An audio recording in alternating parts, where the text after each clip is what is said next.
ho, ladies and gentlemen, Bills Mafia, and any other fan base that has been joining us for this evening. Thank you so much for coming in, guys. Thank you so much. I really appreciate all of you regular viewers. As you know, as far as my quantity of content being out, since I have a whole bunch more time and really focusing on YouTube and making this my full-time thing, I have been pumping out content like my life has depended on it. So one thing I wanted to do, just a brief announcement to begin. I feel like for now, when it comes down into my live shows, I am going to be treating the majority of my live shows as if it were a live show, right? There's nothing but analysis. There's nothing but jokes. There's nothing but whatever. But it's essentially going to be like I have had a pre-recorded show, but you just so happen to be watching it live. However, I still love the Q&A. I still love the Q&A portion. I love talking to you guys in the live stream. I love being able to look at everybody that's joining in. So I think from now on, this is going to be the last night on Wednesdays where this is titled the AFC East pregame, right? Or the AFC East Roundtable pregame. This is from now on Wednesdays at 7 p.m. EST through hell or high water. This is going to be the Wednesday night Q&A, literally where I dedicate this entire episode into talking to you guys, getting your questions, and of course, at the exact same time, pregaming, ladies and gentlemen. Not sure about you, but I've been watching my girlish figure as of late. I've been experimenting with intermittent fasting, and I've been exercising as much as humanly possible. My biggest issue was beer. So tonight, I'm just having a nice little vodka soda. Okay, vodka soda, kick back, lay back, and get ready to hear all of the nonsense that TD is about to spew my way. So glad that everybody is in here. Very happy that you guys decided to join. Let's start getting into some of these questions. I did see somebody come in. Nick C comes in with a wonderful question. Two-parter. Who is the biggest threat to the Bills in the East? And why is that second place team still going to finish 6 games behind the Bills in the division? I like that. It's a sincere question, but it's also that confidence that I love from Bills Mafia to come in and start this Wednesday night Q&A very hot. Biggest threat to the Bills in the East is the New York Jets. And the only reason I'm putting the New York Jets above the Dolphins is because they have the superior quarterback at this point. I think that the Jets were very close last year, and I think that now that Aaron Rodgers is there, he has some pieces that he's familiar with the recent addition of Randall Cobb and then Alan Lazard, and then the youth Garrett Wilson, Breece Hall coming back, Michael Carter. Great offensive line, great defense. The Jets. I still see the Bills winning the division this year. I think that we just have the advantage of continuity, of familiarity, particularly in offense with some of these new pieces even. So I wouldn't say 6 games behind. I think the Jets and the Dolphins, for the most part, are going to be very close. You've heard me say this. I think 3 teams from the AFC East will be in the playoffs this year. I see the Bills winning the division. I see the Jets being very close behind us and securing that 5th seed, almost effortlessly. And then I see the Dolphins nabbing either the 6th or the 7th. That is, of course, that those judo classes from Tua have been paying off, and he can play a full, 16-game season, which would be ideal. So very, very interesting. Sky's the limit. Wonder why he doesn't enable memberships on his page. Dan is slacking. It's a great way for revenue. What you waiting for? Listen, man, I had him for a while. I do have a Patreon, which has been pretty much, I would say, laying dormant. So this is actually a good idea. I will go on ahead and then I will stack up a membership page. And what I think I'm going to do is for all of you who watch the AFC East Roundtable, you know that we have that portion of the show where we bring on somebody where they can ask me a question or ask us a question. I think I'm going to do that exact same thing for anybody that wants to join as a member, like a particular tier at least. So I think that would be absolutely awesome. I think it would be a little bit easier. So be on the lookout for memberships to drop a little later today. Richie Rich, hey, is the Buffalo Bills don't do that great. Okay, if the Buffalo Bills don't do that great, we have nothing to lose, but obviously they are going to do great. Yeah, man, listen, I've been saying this for past couple of weeks. While I don't think that we got significantly better, I do now that we ended up getting through that draft process and everything like that. We still essentially have the exact same team. I feel like the pieces that we did lose, I feel like that we ended up placing the right personnel in other rooms where I think that it's really just going to wash out. I have no doubt in my soul whatsoever that the Buffalo Bills are going to win less than 13 games next year. And that's me trying to be as objective as possible. It's hard for me to be objective sometimes because I love this team, right? I watched them suck for 17 straight years, essentially my entire childhood. So once I see some glimmer of hope, like when Josh Allen comes to the Buffalo Bills and Sean McDermott like puts together a very good team, unless of course it's during crunch time in the playoffs, then I'm always going to have that glimmer of hope. So I definitely get that. Pats gang, what is going on? Sky's the limit's coming in. Absolutely loving all of it. Buffalo motivated, love that all the pressure is on the Jets this year. The lower they rank, the Bills, the better. Yeah, man. I mean, it's funny because you look back to last year when the AFC West was hype, right?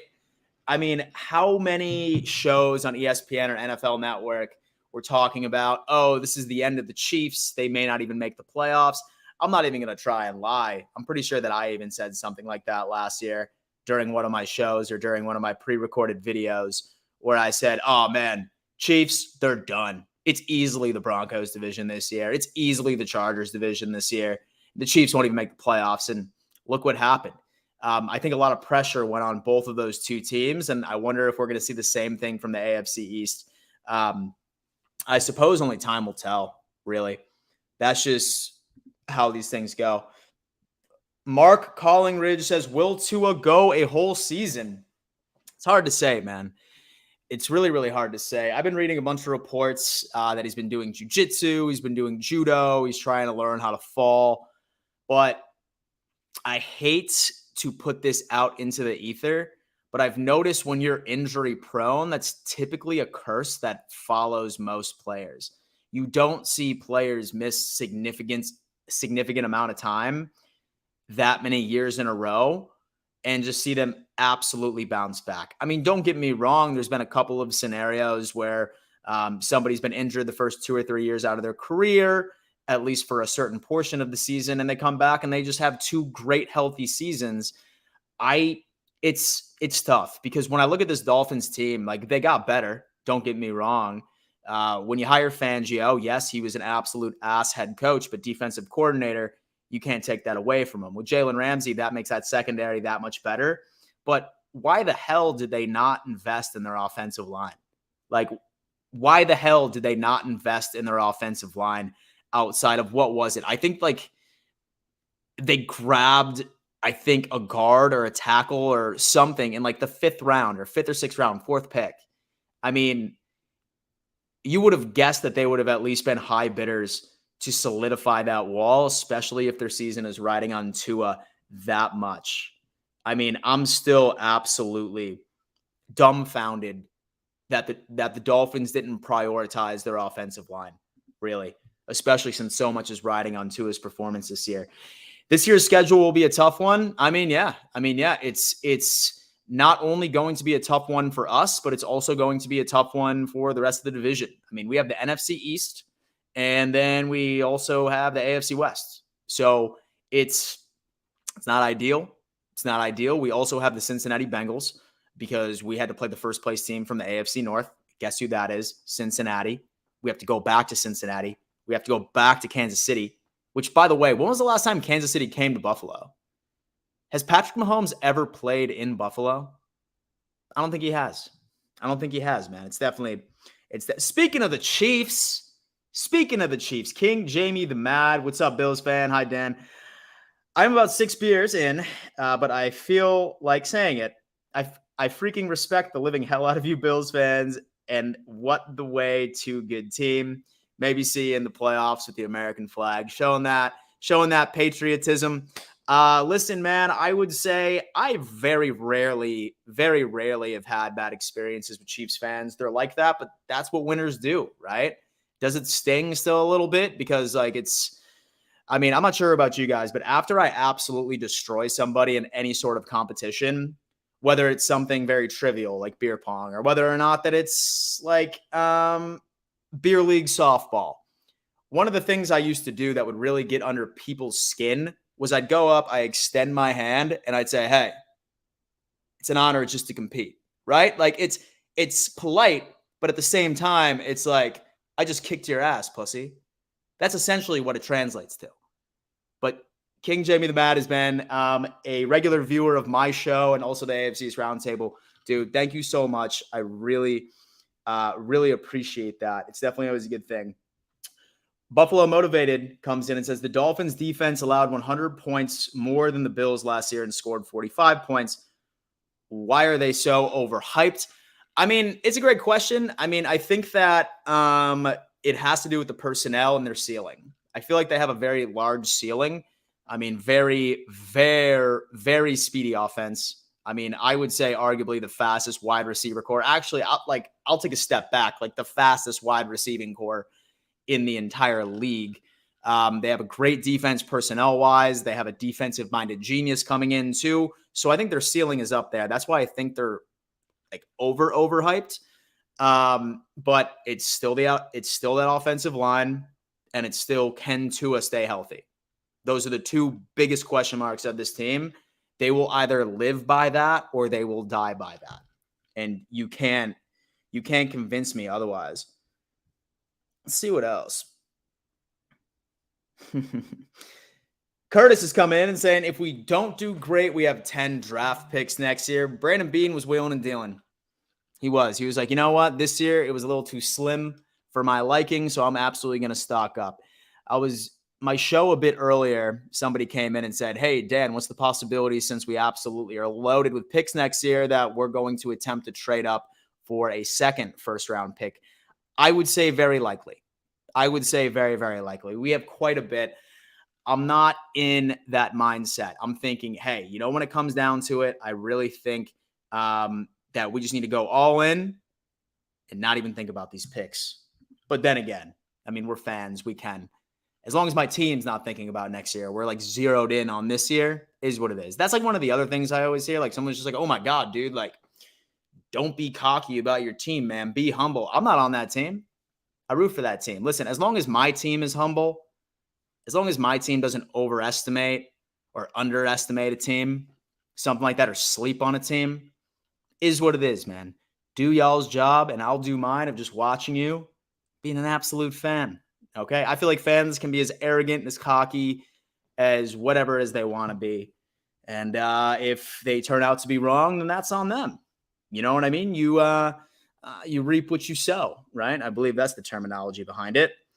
I see Buffalo Wings, new subscriber to the channel. This division is no longer Tom Brady's. It is not, and I am absolutely thrilled. We're going to play a 3-3-5 defense. All the linebackers are playing. Man, I was looking at it. I was looking at our personnel on the linebacker situation, and as of right now, the top middle linebacker on our roster as of now is A.J. Klein. And I know that he's had a couple of splash games, specifically a couple of years ago. But, I mean, really on the outside, I love Matt Milano, obviously, best coverage linebacker in the league. Dorian Williams, don't sleep on that guy, man. He is a great tackler, and he had something like an 87.5 pass coverage rating from PFF. So I feel like that's going to be great with defending the middle of the field. It's that middle linebacker piece. I don't know if Dorian or maybe Dotson or whoever has had any experience and has taken a lot of snaps from the middle linebacker position by itself. But let's just say that I'm not necessarily as scared as I was when Edmonds ended up going to Chicago, especially with Puna Ford being signed, right? I mean, I have a feeling that there's not really going to be many running backs that are going to be, especially if they're trying to run any inside zone, like off to the damn right side. I really don't see many running backs like consistently breaking through our defensive tackles this year. Now that we have like such an absolute Mack truck right in the middle of that D-line. So I think we can get away with maybe having some undersized linebackers right there. I'm not entirely upset about that. Jayco comes in and says, Dan, I believe our defense will be at the top again this season. I think so too. I really, really think so too. I'm interested to see what McDermott can do. I don't think Leslie Frazier did as bad as everyone thought he did. I mean, from a consistent basis, obviously he dropped the ball during 13 seconds 2 years ago, and he dropped the ball against Cincinnati. There's no question about that.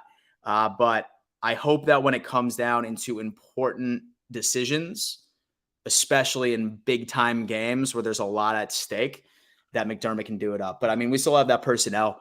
I still think that Trey White is completely fine. I did a video a little earlier today where I was discussing how I think our defense is still going to be at the same caliber as it has been a couple of years ago, or for the past couple of years, rather, personnel-wise. And Trey White, literally, like out of the 6 games that he played last year, that was just a third of the season. And if you were to project what he would have put up based off of the numbers in those 6 games, he's literally right on par with the average of the rest of his career. So I don't think Trey White at all is hurt at all. I don't think he's regressed since his ACL injury. He's the exact same dude. I will die. I will die by that. Dawson Knox was already a top 5 tight end last year, and now we have a rookie tight end that has been hyped up by draft analysts and, of course, Bills Mafia to be possibly our tight end number 1. I wouldn't hate it. Smiles all day for me as well, my friend. I hate comparisons, but I mean, when I look at tape and I see this dude, this young man literally received for 200 yards against University of Southern California last year. Like, he was essentially their wide receiver 1, like over in Utah. Yes, everyone's like, why would we draft a tight end? This dude is basically a receiver, man. Like, our team and our coaching staff, Dorsey is going to use him essentially as a wide receiver. He will be lining up out of the slot majority of the snaps. Dawson Knox will be out there just doing the entire thing. Let's see what else we got here.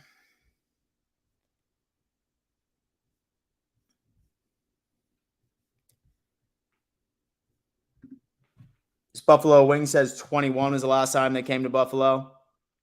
The Chiefs, oh man. I mean, I feel like we've been in Kansas City so often that I don't know, I just forget, I guess. My best friend's a Bills fan, bro. How could I be a jerk to his people? Hey man, that's right. That's right.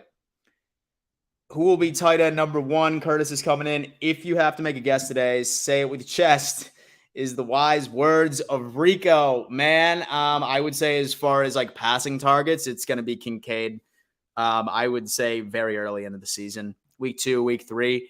I think Dawson Knox is still going to be a threat for sure. But as far as targets, if you were to consider targets as an option for being tight end number 1, it's going to be Kincaid, man. I just think that he has more like of a natural sort of progression into the league for it.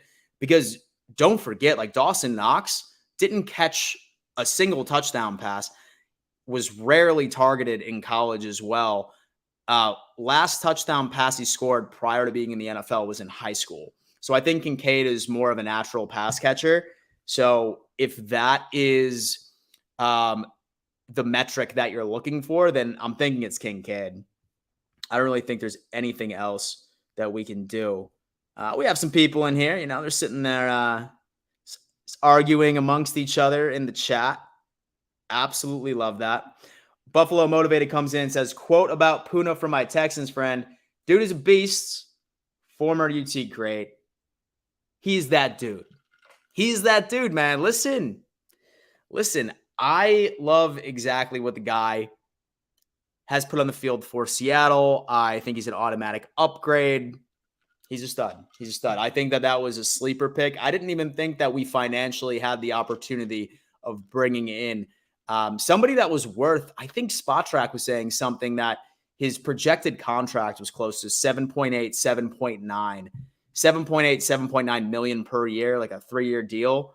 And he signed for very, very low. And he turned down a lot of money. He turned down a lot of money to play for Buffalo, which is even better, in my opinion. Absolutely crazy. King Jamie the Mad says, I'm game to play in Buffalo. We love the cold. Love that. Driving home from work. Go Bills. Chris716. Chris716. My guy, man. That's dedication. Thank you so much for joining us. Watch the road, though. Watch the road, though, my friend. Thomas Love.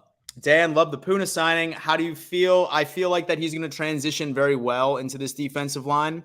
He mostly worked out of a 3-4 package, right? But he was considered a nose tackle. That's essentially a one-tech. He's going to be eating up a lot of blocks.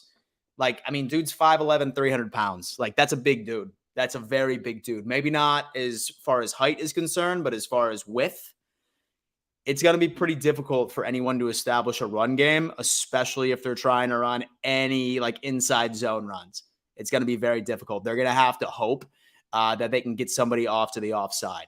And as long as is the back seven can go on ahead and just improve in missed tackles, then I think that our run defense is going to flourish with things like that, which is absolutely great. We have Anthony English coming in. What's up, my friend? Hope all is good. Do you think if we lose another heartbreaker this year that McDermott and Bean are gone? It's hard to say, man. It's very, very hard to say. I wouldn't say that they would be gone, but I would say that McDermott would be gone before Brandon Bean. I don't think that Brandon Bean would be the one that would be gone because on paper, Brandon Bean has us absolutely stacked, right? Like we are a team, a very good team. We're very well-rounded. We have a bunch of different guys that in retrospect should be a championship team. It would come down to coaching. I think both of their jobs are safe. I think McDermott would be on the hot seat for next year if, say, for example, we lose in the wild card round or something, if there's regression. It all depends on how far we go, right? I think that if we go to the AFC Championship and we lose, then I think he's fine. I think that if we get bounced in the divisional or we get bounced in the wild card, or if by some, I wouldn't say miracle, but a series of unfortunate events occurs and we don't make the playoffs this year, which is, it's not going to happen. It's definitely not going to happen, knock on wood. Then yes, I would say he would be on the hot seat. But I don't know. I think all of the Buffalo Bills' problems for the past couple of years has not been personnel. It's never been personnel. It's been coaching. And that year, 13 seconds, that was our year to win the Super Bowl. That was 110%. Last year, there was just so many distractions going on. There was a lot of things that were happening internally within the locker room. We figured out that Josh Allen was going through a pretty bad breakup during the playoffs by itself. So this year, I'm just really, really hoping that we can get a focused Bills team and just make it work out. Curtis, great question. When do we get Vaughn back? I've read reports week 4, week 5, week 6. Something along those lines, man. I mean, honestly, like look at, this is Vaughn's second, maybe even third knee injury. And I feel like the healing process varies between each and every single like person. But I mean, look at Trey White, right? So look at Trey White. He went down with that knee injury 2 Thanksgivings ago, and then he didn't get back until the next Thanksgiving game, a full year. Do I see McDermott and do I see this this coaching staff babying him back and hoping that we can get some sort of defensive production without Vaughn out there and then get him back during the stretch in the playoff run? Unfortunately, yes, I do. I see us being very frustrated. I foresee myself and everybody in this live chat scrolling through Twitter, typing away, asking where the hell is Von Miller? Bring that man back. We need him. my best guess is that Vaughn's not going to be back until week 5, week 6. So we're just going to have to hope that Gregory Rousseau, Epinesa, same with Boogie Basham, and then even our interior defensive linemen can get the job done. I think having Puna like in there, I think that that's going to open up an entire new world for our defensive ends because he's going to be eating up a lot of blocks, and it's going to open up some mismatches and some wide open lanes to the quarterback. So I hope he gets back soon, but I mean, I'd say super close to a year of when he got injured in the first place. Buffalo Wings Super Bowl year with the ring. Yes, it is, my friend. Yes, it is. I hope that that's the only way to go about it. It's long hair Josh time. I saw like the slick back thing the other day, like from his barber and everything along those lines. Absolutely, absolutely awesome. Absolutely awesome. Buffalo motivated. How are you affording these free agents like Puna? We were only 5.4 million over the cap and still need to sign rookies for 3 million. Yeah, I mean, that was a 1-year deal. My best guess is that he took a damn low ball offer. I mean, not unless like there's some last minute restructures before training camp that Bean is thinking about, because league year, I think that you need to be over the cap by a certain period of time. I think it's like right before training camp, like at least a little bit.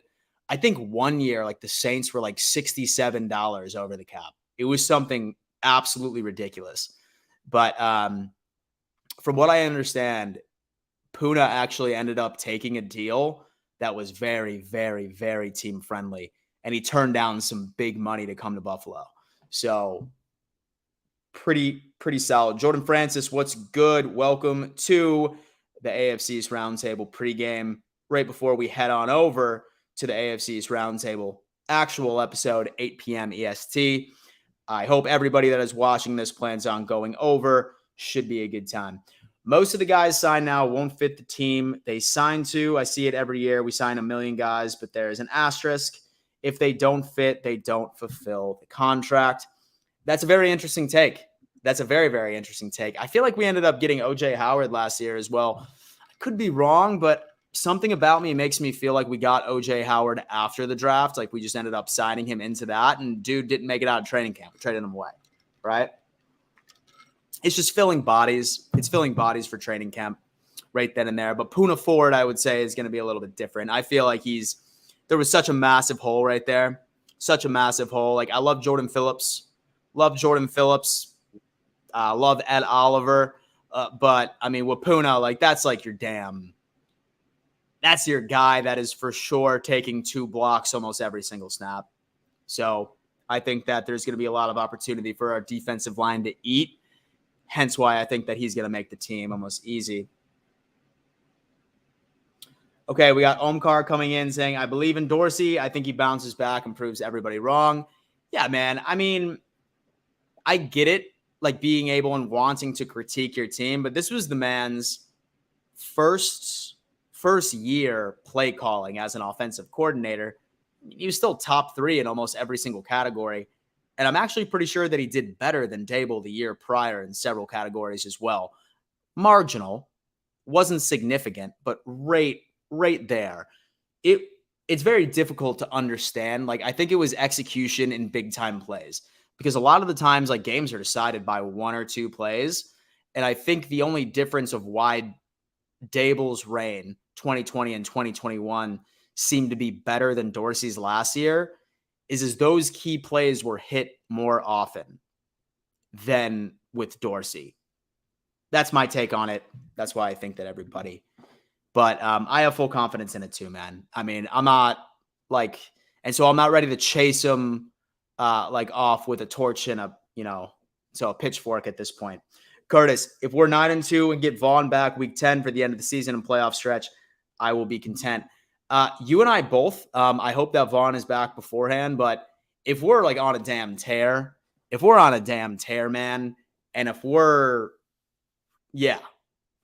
like 8-1, like 9-2, like you just said, dude, let Vaughn chill and make sure that he's good to go. Make sure that dude, man's good to go for that playoff stretch. But if we're struggling If we're like 500 by week 7 or week 8, yeah, Vaughn, let's go. Come on. Come on.